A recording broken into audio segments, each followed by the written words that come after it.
Hello, my friends. Today is June the 29th, and this is a psychic reading for you if this is your birth date.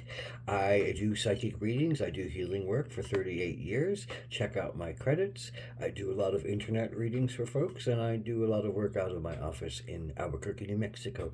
This is a four-card pull today for today to cover the year to follow for those born on June the 29th. This is a lens card to look at the year through, a challenge card you might face, an action you can take to stay in balance, and an outcome or synopsis card. Pardon me. The lens card is just the sustainer, and the sustainer talks about the three elements of creation, sustaining, and then destruction. There's this cycle that everything has to go through. Sustainers are those people that are behind the scenes, that are getting things done, that are making the coffee and making the beds and feeding the masses, and caretaking the business and keeping the accounts, and they do the menial work. You do the menial work. You do the jobs that need to be done because some part of you knows that it needs to be done, and you're willing to do that, and you're willing to be kind of behind the scenes. On a lot of levels, you usually like being behind the scenes, and you'd rather not be the face of things quite often. Because that says you might not get the things done that you really need to get done, so it's almost better to disappear. But sometimes it also breeds its own sense of resentment and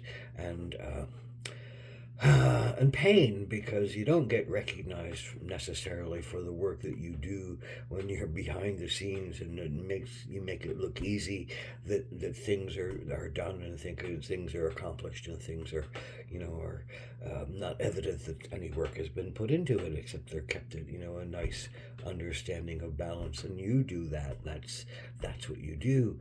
That's the lens to look through. When are you feeling resentful for maybe feeling taken advantage of or not being appreciated, versus are you happy in the sense of the sustainer that you are focusing on? Is that fulfilling for you? Is there something else maybe driving you, and it's saying, well, yeah, but I want something different, I need something different, or the universe is presenting something different, and I might upset my apple cart. So there's a lot of ways to look at the sustainer. The particular challenge for you is Knight of Pentacles. Normally, Knight of Pentacles, driven to learn how to do something, more technical, more physical on the earth, learning how to uh, operate a camera on some level, learning how to work and build a farm machine, working how to lay out structures that build dams, architecture, learning how to work with the physical land, working how to grow and build and create physical understandings, and it can be a head focus only, that it's the only thing that matters is to understand something on a deep level. And the night is often that kind of driven energy that's going to drive toward its goal of understanding something on a very deep level that it wants in its body. It wants to be able to do. It wants to be able to understand. So what's your challenge? I think, well, that you can't for some reason either do it, or you don't feel like it's really fulfilling you right now. Uh, that sustainer part of you, I think that has always been there, that always helps and always does.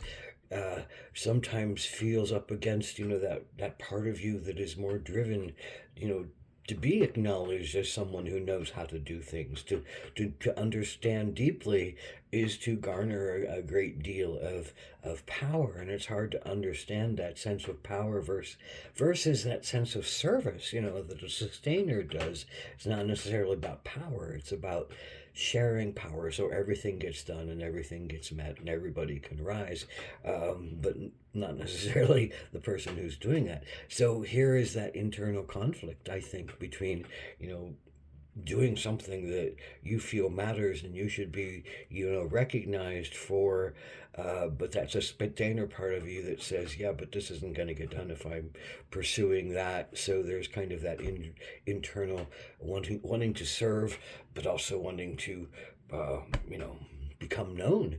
And so there's a question of how to step into this. I think there's a pulling back maybe of committal um, to the path that seems like it's the right one for you, and it upsets your apple cart on some levels to think of what might come next and what you're going to do and where you're going to be. And it's full of pain, and it's full of promise, and it's full of passion, and it's full of fear.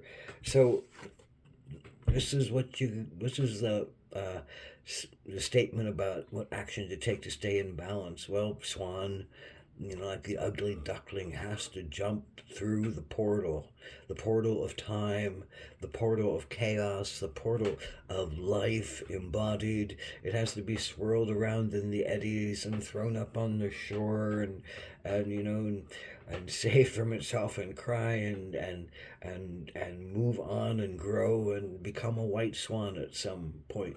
That sense of fully understanding and fully virtuous and fully acknowledged as a being of great power and grace. But I think swans also have a great sense of compassion and a great sense of um, understanding of what the body requires in order to follow the heart and the soul of something, and to become one's most beautiful self is to undergo and let allow and surrender to what is presented to one. And it's going to mean change, and it's going to mean life, and it's going to mean growth, and it might change what you're driven toward, but it might really make you more understanding of what you're driving toward if you allow it to just unfold in front of you and not hold back from it, and not fear it, and not things will get done. The things that need to get done will get done. And it's important for you to follow your authentic soul, I think, more so than it is to worry about something getting done that needs to be done. But you got to trust. You got to trust that somebody else is going to do it. You're not the only one.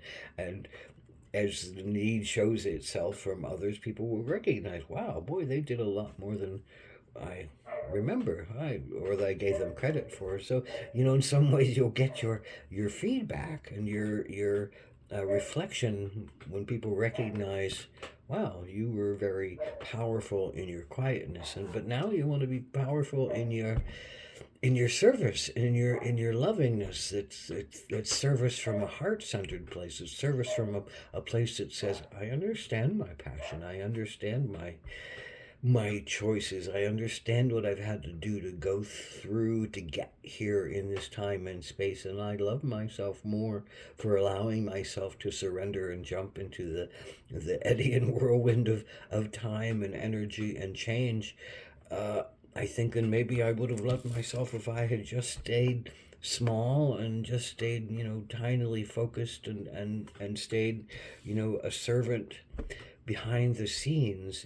Not everyone needs to be a star, and not everyone needs to be a servant behind the scenes. You just got to follow what your soul says is the right path for you. They're both great paths. They'll both teach you something. All paths will teach you something if you allow them, and there's nothing wrong with whatever path you choose if you allow yourself to grow from it, understand it, and grow from it. Ahomada.